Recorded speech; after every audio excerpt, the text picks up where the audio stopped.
নমস্কার বন্ধুরা, মালতীর হ্যাংলা ছেলে তোমাদের সবাইকে স্বাগতম। আজ তোমাদের জন্য দারুণ একটা রেসিপি নিয়ে এসেছি। আজকে আমি এই সুজির বাটি কেক তৈরি করব। সুজির বাটি কেকটা বন্ধুরা আমি কীভাবে তৈরি করি তোমরা পুরো ভিডিওটা দেখো, দারুণ লাগবে, অসাধারণ লাগবে। দেখো এখানে আমি সুজি, চিনি, দুধ আর একটা আমুল দুধের 10 টাকার প্যাকেট নিয়ে নিয়েছি। এখানে আমি একটা পাত্র নিয়ে নিলাম, এখানে দিয়ে দিচ্ছি আমি পুরো গরম দুধ। এটা কিন্তু পুরো গরম দুধ। এক বাটি দুধের জন্য দেখো হাফ বাটি চিনি,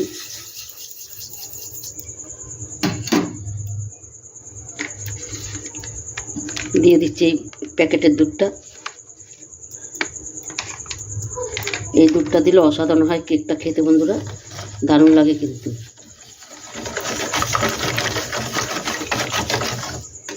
এটা ভালো করে মিশিয়ে নিতে হবে। এখানে দিয়ে দিচ্ছি একদম স্বাদ মতন একটু লবণ, দেখো সামান্য একটু। এবার দিয়ে দিলাম সুজিটা।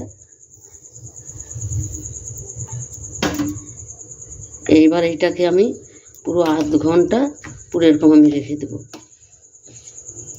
আধ ঘন্টা বাদে তোমাদের ফিরে এসে আমি দেখাচ্ছি।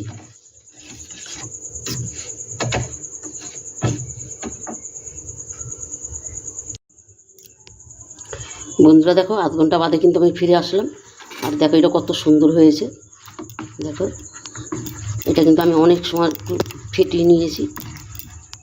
আর এখানে আমি দেখো দিয়ে দিচ্ছি সাদা তেল, 3-4 চামচের মতন সাদা তেল এখানে দিয়ে দিলাম। এটা দিয়ে একটু ভালো করে ফেটিয়ে নিচ্ছি।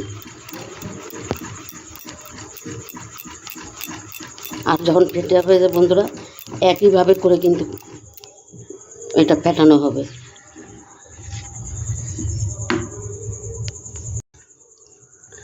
বন্ধুরা দেখো এটা কিন্তু আমার ভালো করে ফেটানো হয়ে গেছে। আর এখানে কিন্তু আমি একটা ইনো দিয়ে দিয়েছি। এই দেখো এখানে 4টা বাটিতে আমি তেল মাখায় রাখছি। এবার পরপর এগুলো আমি দিয়ে দিচ্ছি।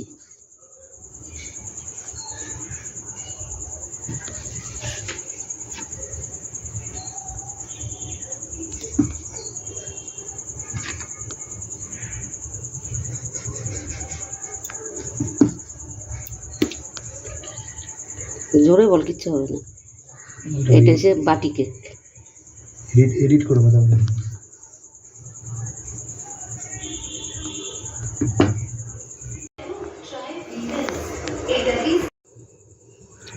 বন্ধুরা দেখো বাটি কেকটা আমার হয়ে গেছে। আর কত সুন্দর হয়েছে দেখো, দারুণ হয়েছে। আর এই কেকটা কিন্তু বন্ধুরা এরকম সাদাই হবে। এটা কালারিং আমি তৈরি করি নাই, আমি এটা দুধ দিয়ে আমুল দুধ দিয়ে পুরো করছি তো, তাই এত সুন্দর হয়েছে। আর এত সুন্দর, এটা খেতে টেস্টি হয়। এটা একটু সাইডে ভেঙে গেছে, অসাধারণ কিন্তু এই কেকটা। বন্ধুরা বাটি কেকটা তোমরা একবার হইলেও তৈরি করে খেয়ে দেখবে, দারুণ দারুণ লাগবে কিন্তু। আর বন্ধুরা আমি চাই একবার অন্তপক্ষে তোমাদের বাচ্চাদের এই বাটি কেকটা বানিয়ে দাও, ওরা কিন্তু হাত চেটে পুটে খাবে। আর এটা বানাইতে কিন্তু সময়ও লাগে না। আর বন্ধুরা রেসিপিটা ভালো লাগলে তোমরা একটা লাইক কমেন্ট শেয়ার করো, বেশি বেশি করে শেয়ার করো। আর তবে আজকে আসছি, কালকে আবার দেখা হবে নতুন কোনো ভিডিও নিয়ে। তোমরা ভালো থেকো, সুস্থ থেকো, টাটা, বাই বাই।